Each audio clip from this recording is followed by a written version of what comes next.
Hello students, Hindi में हम 9th chapter कर रहे हैं, जिसका आज हम करेंगे 4-5 लाइन आंसर।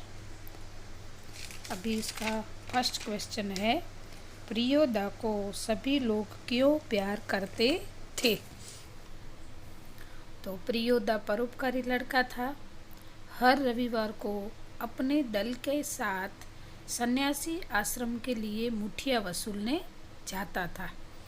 गांव में कोई भी बीमार हो, स्कूल का कोई छात्र या शिक्षक कोई भी बीमार हो, तो प्रियोदा अपने साथियों के साथ उनके घर पहुंच जाता था और जब तक वो ठीक न हो जाए तब तक उनकी सेवा करता था। ये हाफ क्वेश्चन है। हाफ क्वेश्चन आपको नेक्स्ट पेज में मिलेगा, इसलिए वापस से रिपीट करती हूँ। सबसे पहले क्या आएगा, प्रियोदा परोपकारी लड़का था। हर रविवार को अपने दल के साथ सन्यासी आश्रम के लिए मुठिया वसूलने जाता था। गांव में कोई बीमार हो, स्कूल का कोई छात्र या शिक्षक कोई भी बीमार हो, तो प्रियोदा अपने साथियों के साथ उनके घर पहुंच जाता था और जब तक वो ठीक न हो जाए तब तक उनकी सेवा करता था। ये हाफ क्वेश्चन है। हाफ क्वेश्चन अभी आपको समझा रही हूँ। फिर अपने साथियों के साथ भी वो अच्छा व्यवहार करता था। सिर्फ ऐसा नहीं है कि वो गांव वालों के साथ ही अच्छा व्यवहार करता था, उसके साथ जो काम करते थे ना उसके साथ भी वो अच्छा व्यवहार करता था। अपने साथियों को निर्भय बनाता था। जैसे वो खुद निर्भय था, वैसे ही अपने साथियों को निर्भय बनाता था।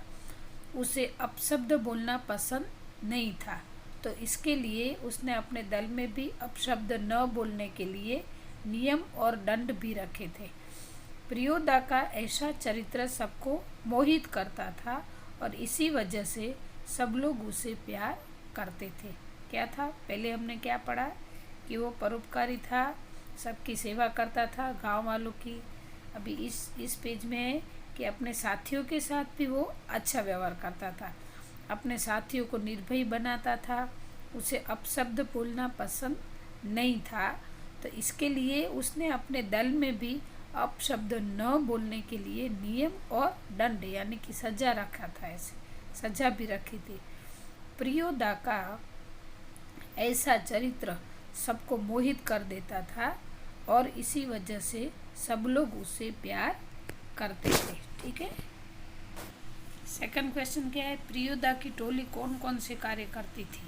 हाँ, तो इसमें देखो मैंने लिखा है कि इस प्रश्न का उत्तर एक के उत्तर में ही है, तो विद्यार्थी मित्रों आप अपने हिसाब से लिखने का प्रयत्न करेंगे। जो मैंने फर्स्ट पेज में समझाया ना कि प्रियोदा परोपकारी लड़का था, उसके साथ ही, तो प्रियोदा ये आपको इसमें से ही अपने हिसाब से ही क्वेश्चन बना के, जो क्वेश्चन 1 है ना उसमें पूरी टोली का बना के लिखना है। इतना तो आप ऑन वर्ड में लिख सकते हो कि क्वेश्चन 1 में से ही क्वेश्चन 2 का आंसर आपको मिल जाएगा। क्या करता था, तो रविवार के दिन पूरा ग्रुप आश्रम के लिए, सन्यासी आश्रम के लिए मुठिया वसूलने जाता था। अगर गांव में कोई बीमार हो तो कोई भी टीचर हो, चाहे गांव का व्यक्ति हो, चाहे स्टूडेंट हो, तो उसकी सेवा करता था। ये सब आप अपने हिसाब से ऑनवर्ड में आप लिख सकोगे, लेकिन 5 से 6 लाइन होनी चाहिए, सिर्फ 2-3 लाइन का आंसर नहीं चलेगा। तो ये अपने आप लिखना। थर्ड क्वेश्चन है, मनमोहन को तैरना सिखाने की जिम्मेदारी किसे सौंपी गई। और ग्रुप में नया सदस्य आया था जिसका नाम था मनमोहन, तो उसको तैरने की जिम्मेदारी किसे सौंपी गई। मनमोहन को तैरना सिखाने की जिम्मेदारी दल के सदस्य सूर्य नारायण को सौंपी गई थी। किसको सौंपी गई थी, तो मनमोहन को तैरना सिखाने की जिम्मेदारी दल के सदस्य सूर्य नारायण को सौंपी गई। सूर्य नारायण ताकतवर था, वो रोज 100 दंड बैठक करता था। हाँ, जैसे मुठक बैठक करते हैं ना, तो वो रोज 100 मतलब दंड बैठक करता था। वो बहुत ही ताकतवर था, उसका शरीर भी मजबूत था और दल के सभी सदस्यों को तैरना सिखाने की जिम्मेदारी उसकी थी, इसलिए मनमोहन को भी सिखाने की जिम्मेदारी उसको मिली। वापस से रिपीट करती हूँ स्टूडेंट्स।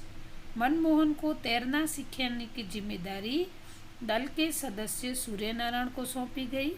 सूर्यनारायण ताकतवर था, वो रोज 100 दंड बैठक करता था, उसका शरीर भी मजबूत था और दल के सभी सदस्यों को तैरना सिखाने की जिम्मेदारी उसकी थी। इसलिए फिर ऊपर ही हमने लिख दिया है कि मनमोहन को तैरना सीखना कीजिए, इसलिए लास्ट में नहीं लिखोगे तो चलेगा। आया समझ में क्या क्या लिखना है वो टॉपिक वाइज। फोर्थ क्वेश्चन है, इब्राहिम ने किस बात के लिए माफ़ी मांगी?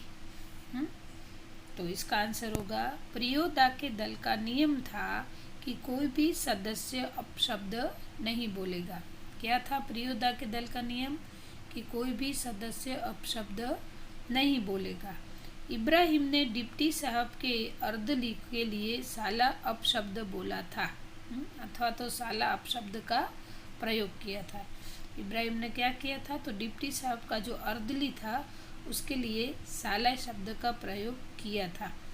दल के नियम को तोड़ा था उसने। तो प्रियोदा के हॉल्ट कहने पर उसे अपनी गलती का एहसास हुआ और उसने माफ़ी मांगी। रिपीट करती हूँ वापस से स्टूडेंट्स। प्रियोदा के दल का नियम था कि कोई भी सदस्य अपशब्द नहीं बोलेगा। इब्राहिम ने डिप्टी साहब के अर्दली के लिए साला अपशब्द बोला था। इस तरह अपने अपशब्द बोलकर दल के नियम को उसने तोड़ा था। प्रियोदा के हॉल्ट कहने पर उसे अपनी गलती का एहसास हुआ और उसने माफ़ी मांगी।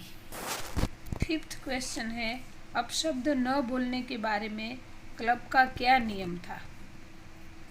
तो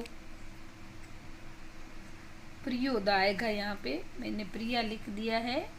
प्रियोदा अपशब्द बोलने का विरोधी था। स्टूडेंट्स आप जैसे मैं बोलती हूँ वैसे लिखना। हाँ, प्रियोदा अपशब्द बोलने का विरोधी था, इसलिए उसने अपने दल में नियम बनाया था कि दल का कोई भी सभ्य कभी अपशब्द या गाली नहीं बोलेगा।